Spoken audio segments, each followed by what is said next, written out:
오늘 종려주일에 주시는 하나님 말씀은 마가복음 11장 1절부터 6절까지 말씀입니다.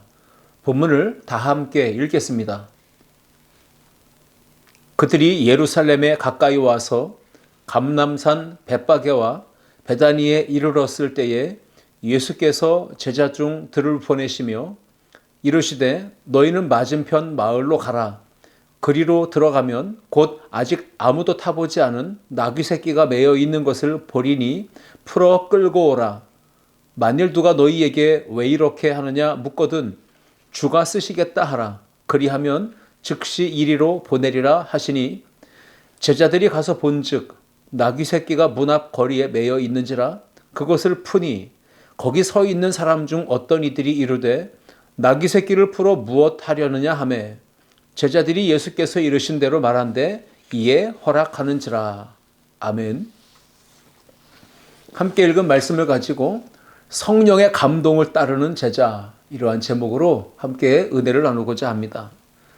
마가복음 11장은 크게 세 가지의 에피소드로 구성되어 있습니다. 첫 번째는 예수님께서 나귀 새끼를 타시고 예루살렘으로 입성하신 사건이고, 두 번째는 열매 없는 무화과 나무를 저주하신 사건이고, 세 번째는 만민이 기도하는 집인 거룩한 성전을 강도의 소굴로 만든 것을 보시며 성전을 정화하신 사건입니다.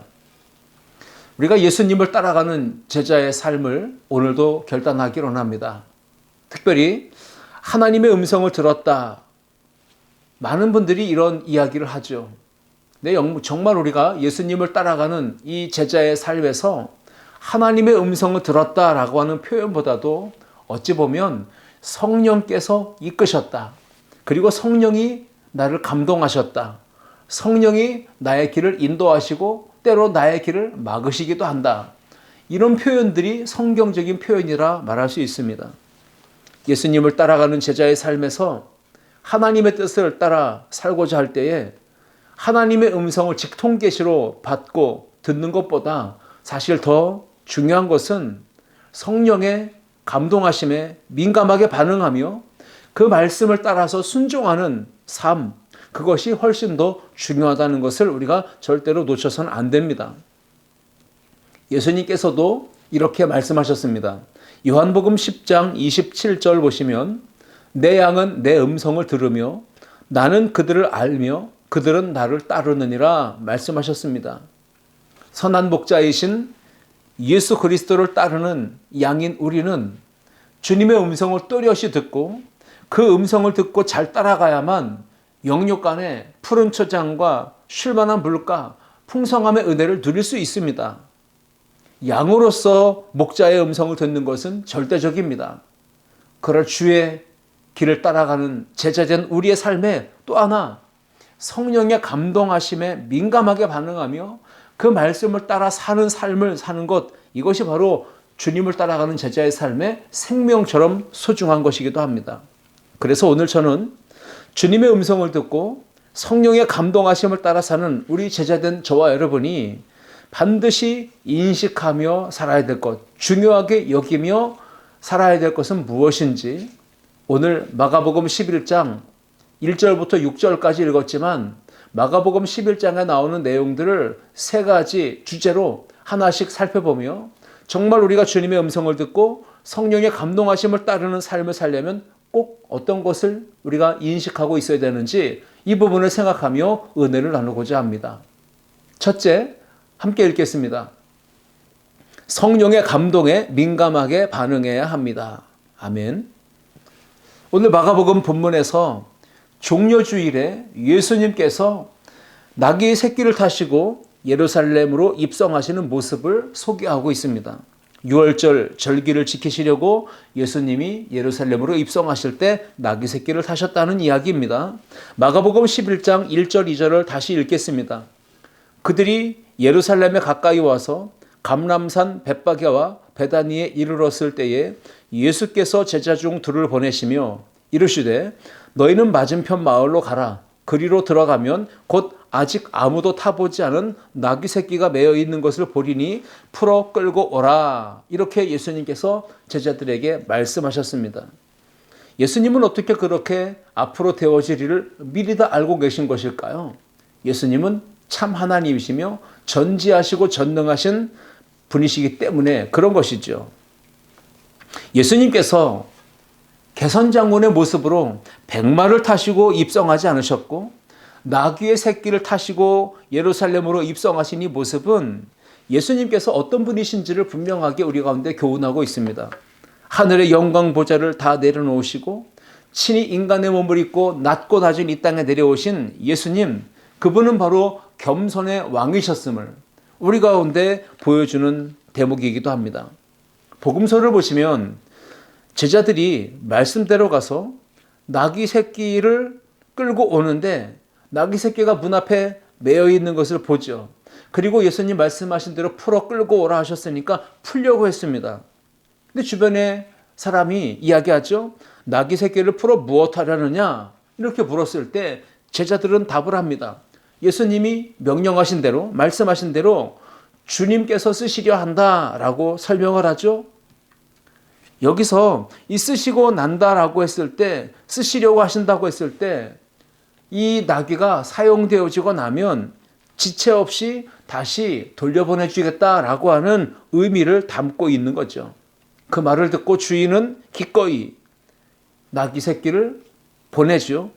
주님의 것을 주님께 올려드리는 이러한 청지기 의식, 종의 의식, 자기는 맡아서 관리하는 위탁받은 자에 불과하다는 것을 인식하고 있던 주인은 주가 쓰시겠다 한다. 이 말을 듣고는 기꺼이 순종하는, 헌신하는 모습을 보입니다. 이 마가복음 11장 3절 말씀을 세번역 성경으로 제가 한번 읽어봅니다. 어느 누가 왜 이러는 거요? 하고 물으면 주님께서 쓰시려고 하십니다. 쓰시고 나면 지체 없이 이리로 돌려보내실 것입니다. 하고 말하여라.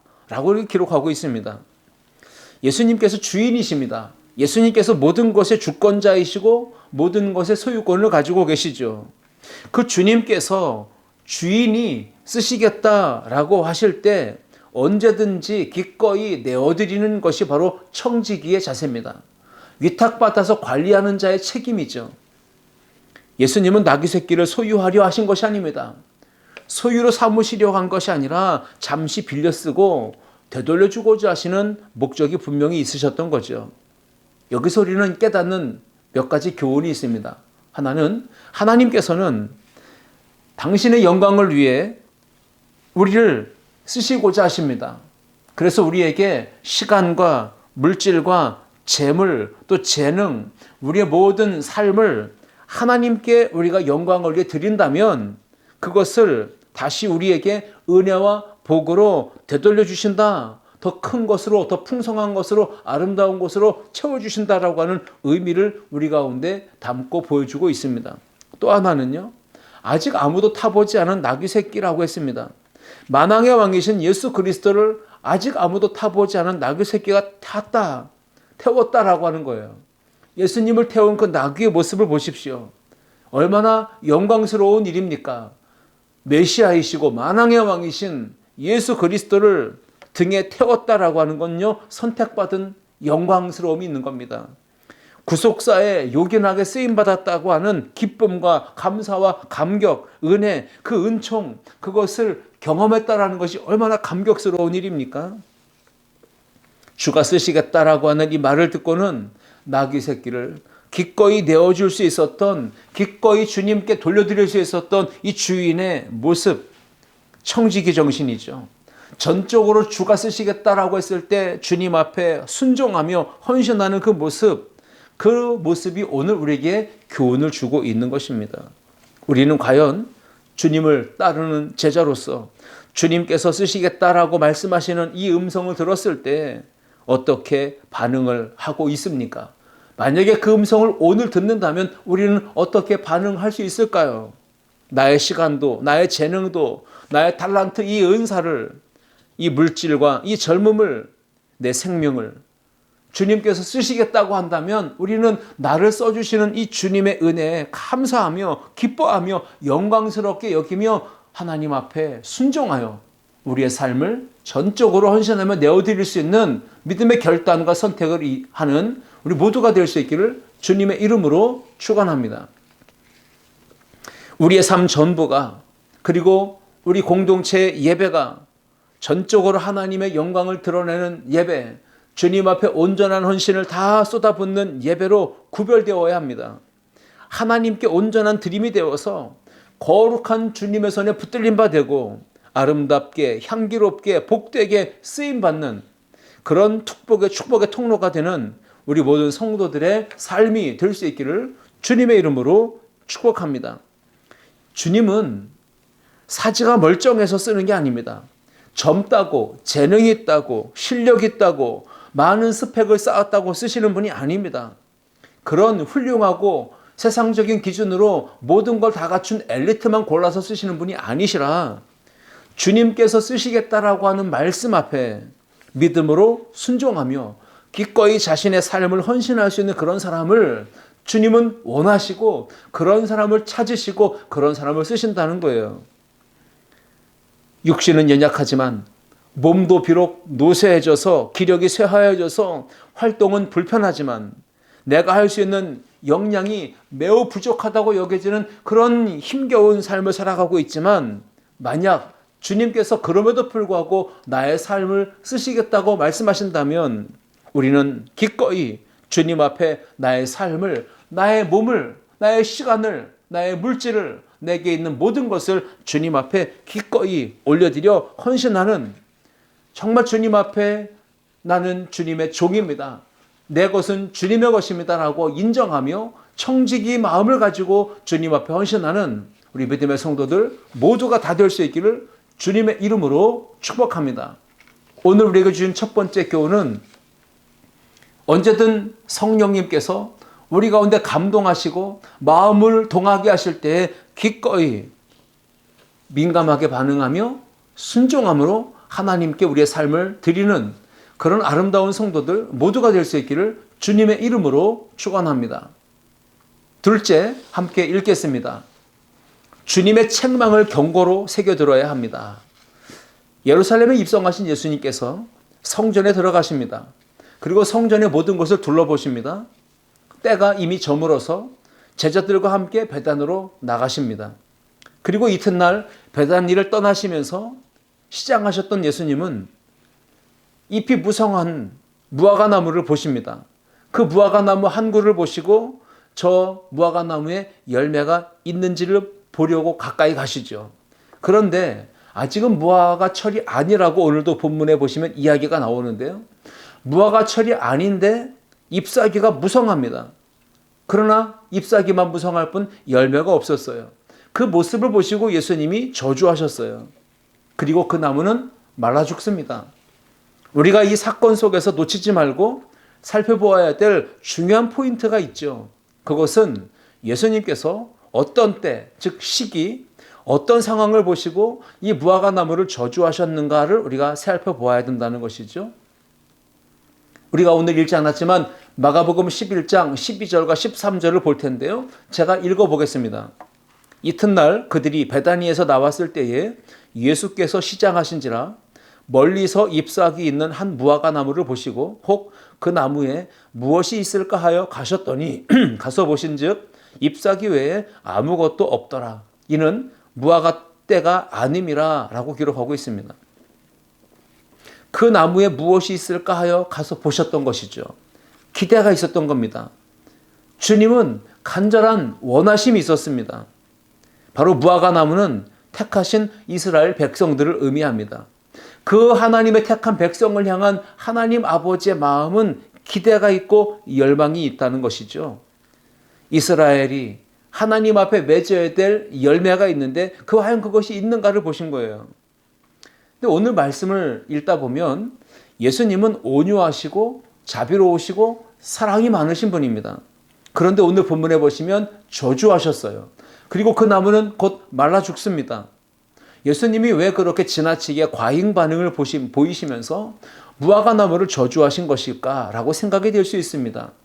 아직 분명히 무화과의 철이 아니라고도 기록하고 있는데 그 잎사귀 뿐인 모습을 보시고 예수님이 열매가 없다고 저주하셨기 때문이죠. 이런 내용을 보면 우리는 배경을 좀 이해할 필요가 있습니다. 당시 이스라엘의 기후는 건기와 우기로 구분됩니다. 건기의 절정이라고 볼 수 있는 8월부터 11월까지는요, 열매가 무르익는 시기예요. 그리고 12월부터 4월 달까지는 비가 내리는 우기라서 열매를 구경하는 것이 쉽지 않은 어려운 시기라고 볼 수 있습니다. 자, 그러면 이스라엘 이 사회에서 춥고 배고픈 사람들이 있습니다. 바로 사회적인 약자죠. 가난한 사람들, 빈곤 계층의 사람들입니다.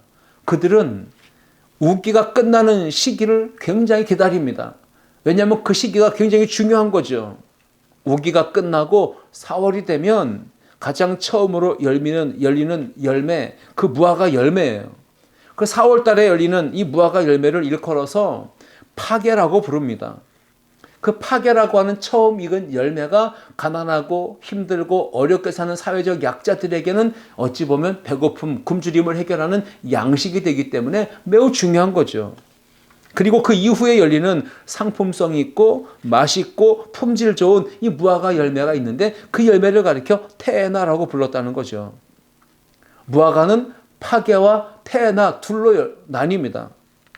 일반적으로 과일나무에서 처음 열리는 열매는요, 모양도 예쁘지 않습니다. 볼품 없습니다. 맛도 그렇게 썩 좋지 않습니다. 당도가 떨어지죠. 상품성도 없습니다. 그 열매가 그래서 약자와 빈곤층 계층의 사람들에게는 매우 중요했던 겁니다. 상품성도 없고 맛도 없고 모양도 별로 좋지 않는 이 처음 익은 파게, 그것이 가치 없어 보이지만 그 열매가 가난한 사람들, 약자, 빈곤층 계층의 사람들에게는요, 굶주림을 해결해 줄 수 있는, 배고픔을 허기를 덜어줄 수 있는 정말 중요한 양식이 되었다는 겁니다. 무화과에는 첫 번째 열매 파게가 열려야만 다음으로 이어져서 질 좋은 수준 있는 열매 테에나가 열리는 특징이 있어요. 우린 여기서 질문을 갖게 됩니다. 그렇다면 예수님께서 기다리시고 또 원하시고 보시기 원하셨던 무화과 열매는 파게였을까요? 아니면 테에나였을까요? 처음 열리는 파게였을까요? 아니면 그 다음으로 이어져서 열리는 좋은 열매 테에나였을까요? 예수님은 질 좋은 수준 높은 맛있는 당도 좋은 상품성 있는 테에나를 기대하신 것이 아니라 첫 번째 열매 이 파게가 지나가고 나면 그 다음 단계 테에나 그 열매가 열리는데 예수님이 원하신 것은 좋은 테에나가 아니라 첫 번째 열리는 파게였다는 거죠. 무화과 나무의 비유를 통해서 우리는 주님께서 원하시는 것이 무엇인지를 알아야 합니다. 주님께서는 우리에게 신앙생활을 시작한 처음 단계부터 수준 높은 품질이 좋은 가치 있는 극상품 수준의 열매를 그렇게 기대하시지는 않는다는 겁니다. 비록 나중에 열리는 테에나보다는 열매의 품질이 떨어지고 모양도 질도 맛도 모든 면에서 전부 부족하고 모자라 보일지라도 주님이 원하시는 건 우리의 삶에 장차 본격적으로 일어날 변화와 성장과 성숙, 그리고 질 좋고 품질 좋고 풍성한 열매를 맺기 위해 반드시 있어야 되는 첫 번째 단추, 과정, 그 처음 열매인 파게를 기대하신다는 겁니다. 그 파게를 기대하고 찾으셨고 원하셨지만 무화과 나무는 잎만 무성했지 그 처음 열매조차 맺지 못하고 있었던 겁니다. 그래서 그 나무를 저주하셨다는 거죠. 여러분, 우리는 적용해 보아야 합니다. 예수 그리스도를 믿고 그리고 신앙생활 시작한 처음 순간부터 복음을 뜨겁게 경험하고 성령의 역사를 체험하고 처음 믿은 그 순간부터 복음의 열매, 사랑의 열매, 믿음의 열매, 성령의 열매를 풍성하게 맺는 그러한 경우는 찾아보기가 어렵습니다. 교회 다니게 된 처음 순간부터 옛사람이 변화되어 거듭나서 새사람 되고 옛사람은 완전히 죽고 그리고 삶에 엄청난 변화가 일어나는 경우 흔치 않습니다. 찾아볼 수가 없습니다. 누구나 처음 예수님을 만난 그 순간에는요, 파괴처럼 미약해 보이고 볼품없어 보이고 작은 변화조차도 찾아보기가 쉽지 않아서 이것이 예수 믿으면 나타나는 열매인가? 자신의 변화되지 않는 모습을 보면 처음 믿은 신자들은 어찌 보면 예수님 믿으면 좋은 일이 일어나고 삶이 변화되고 모든 게 새로워진다 그랬는데 여전히 변화되지 않는 자신의 모습을 보며 실망할 때도 있거든요. 그러나 그 모습이 매우 중요한 겁니다. 처음에는 파괴와 같이 볼품없고 미약하고 뭔가 반듯한 열매는 맺히지 않을 수 있지만 주님께서 보실 때는 그러한 믿음조차도 그러한 약간의 변화조차도 주님은 그걸 매우 귀하게 여기시고 소중하게 여기신다라는 거죠. 처음 익은 열매, 이 파괴가 있다는 것은 어떤 기대감을 주는 겁니까? 나무가 살아있다는 증명이고요. 생명력이 있기 때문에 장차 성장하고 성숙해져서 풍성하고 좋은 가치 있는 태나 열매를 맺을 수 있다는 것을 생각하게 만드는 겁니다. 파괴를 맺는 시기가 있다면 곧 언젠가 시간이 지나가면 좋은 열매, 태나를 맺는 때가 반드시 온다라는 기대감, 확신을 갖게 만드는 것이죠.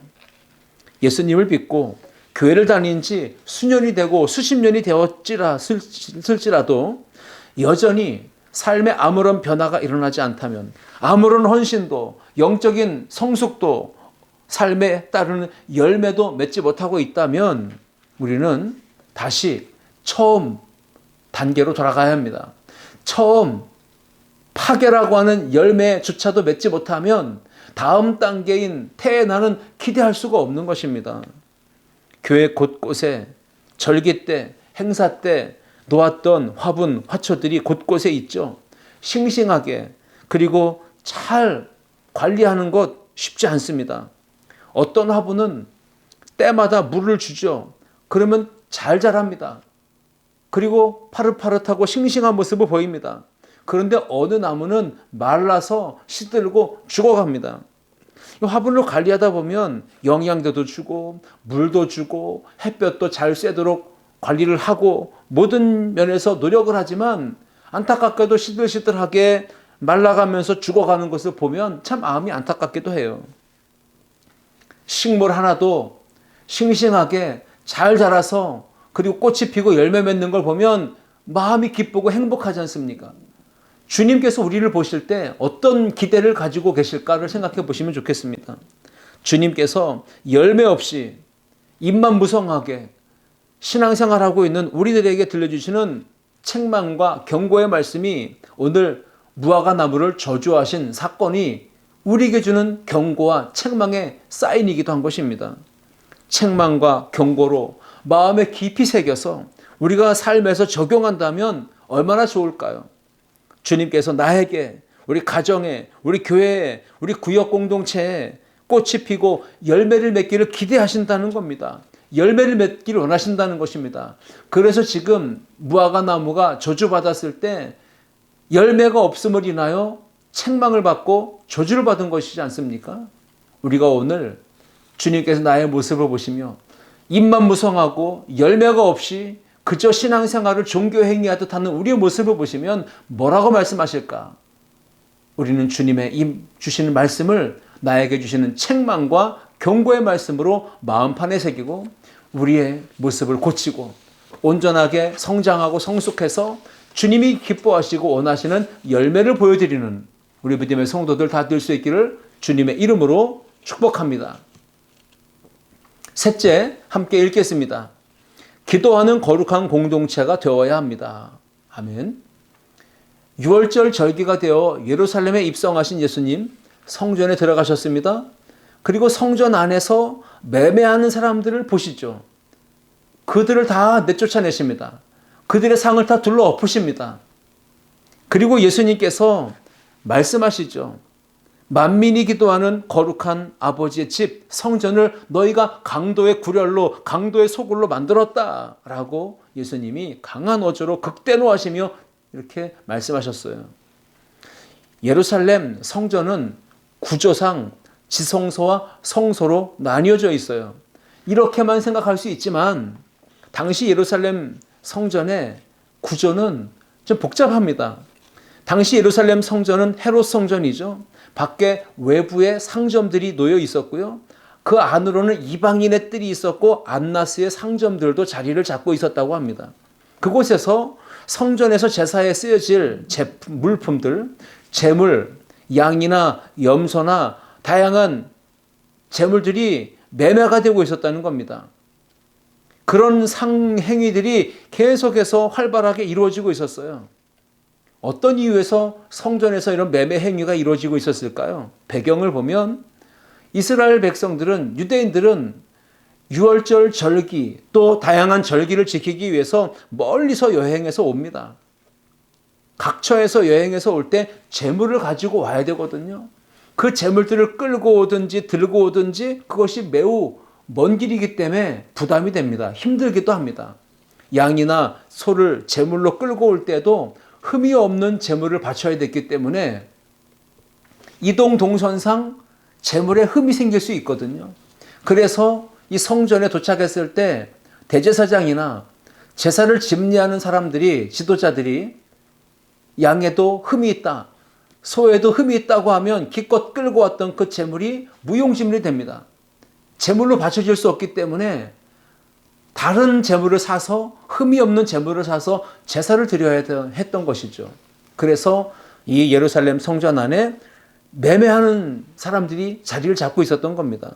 겉으로 보기에는 멀리서 이동해 오는 여행객들, 순례객들에 대한 편의를 제공해 주는 것처럼 포장되어져 있지만 그 내면의 속을 들여다보면 당시 대제사장이나 종교 지도자들이 자신들의 배를 채우려고, 이득을 얻으려고, 부를 축적하려고 불법적인 상행위를 통해 폭리를 취하는 수단으로 이것이 활용되고 있었다는 겁니다.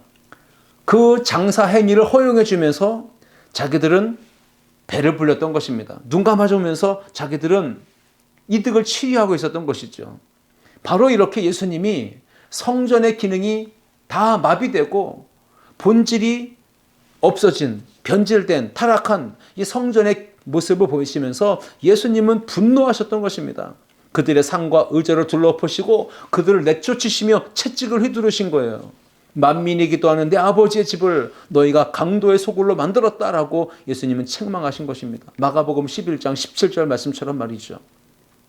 오늘날 주님의 몸된 교회는, 성전은 어떤 기능을 감당하고 있습니까? 모든 사람이 들어와서 하나님을 예배하고 찬양하고 기도하는 거룩한 집으로 잘 본질을 드러내며 그 역할을 수행하고 있는지요? 교회는 인생의 외로움과 괴로움과 아픔과 눈물, 그리고 상처와 다양한 문제들을 끌어안은 수많은 사람들이 주님의 거룩한 제단 앞에 나와 엎드려 기도하는 것입니다. 찬양하고 예배하며 말씀을 통해 위로받고 격려받고 소망을 얻는 것입니다. 성장하고 부흥하는 교회는 공통적인 특징이 있습니다. 그것은 한결같이 뜨겁다는 것입니다. 복음이 뜨겁게 살아있는 교회가 부흥하는 교회입니다. 예배의 두 날개가 뜨겁게 살아있는 교회가 부흥하는 교회입니다. 말씀과 찬양과 기도가 뜨겁게 살아있는 교회가 부흥하는 교회입니다. 오늘 우리가 모인 이 교회가 영적으로 뜨거움 있는 교회 공동체가 될 수 있도록 우리 모두 거룩한 꿈을 꾸며 함께 믿음으로 도전하며 예배를, 복음을, 말씀과 찬양과 기도를 우리가 더 뜨겁게 회복해서 하나님께 영광 돌리는 거룩한 공동체, 믿음의 공동체로 우리 교회를 세워가기를 주님의 이름으로 축복합니다. 교회는 어떤 교회가 되어야 할까요? 복음이 뜨겁게 살아있는 교회, 예배의 두 날개가 뜨겁게 살아있는 교회, 말씀과 찬양과 기도가 뜨겁게 살아있는 교회가 되어야 합니다. 그런 교회에 들어와야 많은 성도들이 이 제단에서의 예배, 섬김, 찬양, 말씀을 통해 은혜 받는 겁니다. 성령을 받는 겁니다. 치료받는 겁니다. 서로 위로하고 격려하고 세워주는, 그 서로에게 힘을 실어주는 거룩한 교회 공동체가 되어야 되는 것이죠. 요한계시록 3장을 보시면 소아시아 지역에 7교회가 나오는데 그 중에 라오디아 교회를 소개하죠. 근데 그 라오디아 교회에 책망이 임합니다. 주님의 책망이 나와요. 요한계시록 3장 15절로 17절 말씀을 제가 읽겠습니다. 내가 네 행위를 아노니 내가 차지도 아니하고 뜨겁지도 아니하도다. 내가 차든지 뜨겁든지 하기를 원하노라. 내가 이같이 미지근하여 뜨겁지도 아니하고 차지도 아니하니 내 입에서 너를 토하여 버리리라. 네가 말하기를 나는 부자라 부요하여 부족한 것이 없다 하나 네 곤고한 것과 가련한 것과 가난한 것과 눈먼 것과 벌거벗은 것을 알지 못하는도다. 우리가 오늘 우리의 실상을 보아야 합니다. 우리가 교회 안에서 어떤 모습으로 신앙생활을 이어가고 있는지 우리의 실상을 살펴보아야 합니다. 우리는 내가 살기 위해서라도, 내 가정이 살기 위해서라도, 내가 속한 구역 공동체를 살리기 위해서라도, 우리 아름다운 교회 공동체를 다시 살리기 위해서라도, 대한민국을 살아나게 하기 위해서라도 다시 복음의 열정을 회복해야 할 줄 믿습니다. 예배의 열정, 찬양의 열정, 기도의 열정, 말씀을 듣고 사모하는, 지키는 그 순종의 삶을 다시 회복해야 합니다. 성도의 교제, 복음 전도, 선교의 열정을 회복해야 할 줄 믿습니다. 그렇게 회복하지 않으면, 뜨거움을 회복하지 않으면 냉랭한 교회, 미지근한 교회는 주님이 토하여 내버리신다고 했습니다. 두려움을, 경고를 주시는 말씀입니다. 오늘 이 말씀 붙들고 주님께서 우리 가운데 원하시는 삶은 무엇인지요? 오늘 마가복음 11장을 통해 살펴본 대로 세 가지 비유, 예수님이 예루살렘에 입성하실 때 나귀 새끼를 타고 입성하신 이 모습을 통해 우리는 전적으로 주님이 원하심을 깨닫고 성령이 내게 감동 주실 때 믿음으로 반응하며 민감하게 그 말씀 앞에 순종하여 나귀 새끼를 주님 앞에 드렸던 주인의 헌신과 순종을 본받아야 합니다. 나아가서 주님의 책망을 들을 수밖에 없었던 열매 없는 신앙이 우리 가운데 혹 있다면 우리는 열매 있는 신앙이 되기 위하여 열심히 주님의 말씀 앞에 나와 기도하고 찬양하고 예배하는 삶을 살아가야 합니다.